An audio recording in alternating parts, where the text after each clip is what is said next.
મહીસાગર જિલ્લાના વીરપુર ધોરાવડા મુખ્ય માર્ગ વરસાદી પાણીથી કોતરમાં ફેરવાયો. બિલ્ડરો દ્વારા કુદરતી કોતર પુરાતા સ્થાનિકોમાં રોષ. મહીસાગર જિલ્લાના વીરપુર ધોરાવડા મુખ્ય માર્ગ પર ચોમાસા દરમિયાન ગંભીર પરિસ્થિતિ સર્જાઈ છે. સ્થાનિકોના આક્ષેપ મુજબ શિવશક્તિ શોપિંગ સેન્ટર આગળ કુદરતી કોતર અને વરસાદી પાણીના નિકાલના માર્ગને પુરાઈ દેવામાં આવતા વરસાદી પાણીનો પ્રવાહ સીધો રસ્તા પર ફરી વળ્યો છે. પરિણામે મુખ્ય માર્ગ પર ભારે ધોવાણ થતા રસ્તા અનેક સ્થળે કોતરો જેવો બની ગયો છે અને મોટા ખાડા પડી જતા વાહન ચાલકો માટે જીવના જોખમે પસાર થવાની સ્થિતિ સર્જાઈ છે.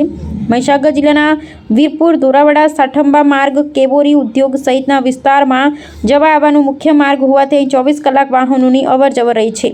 આ માર્ગ પર પેટ્રોલ પંપ, શાળાઓ, પાણી પુરવઠા કચેરી, સરકારી સંઘ, ગોડાઉન સહિત અનેક મહત્વની સંસ્થાઓ આપેલી છે.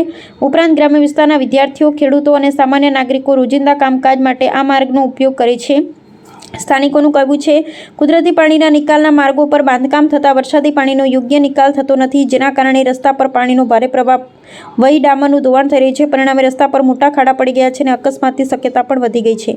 આ મામલે સ્થાનિકોએ તંત્ર સામે અનેક સવાલો ઉઠાવ્યા છે. સ્થાનિકોની એવી માંગ ઉઠી રહી છે કે વરસાદી પાણીના કુદરતી નિકાલના માર્ગોને તાત્કાલિક ખુલ્લા કરવામાં આવે, રસ્તાનું સમારકામ કરવામાં આવે અને જો કોઈ ગેરકાયદેસર રીતે કોતર પૂરવામાં આવી હોય તો તેની નિષ્પક્ષ તપાસ કરી જવાબદારો સામે યોગ્ય કાર્યવાહી કરવામાં આવે તેવી લોક માંગ ઉઠવા પામી છે.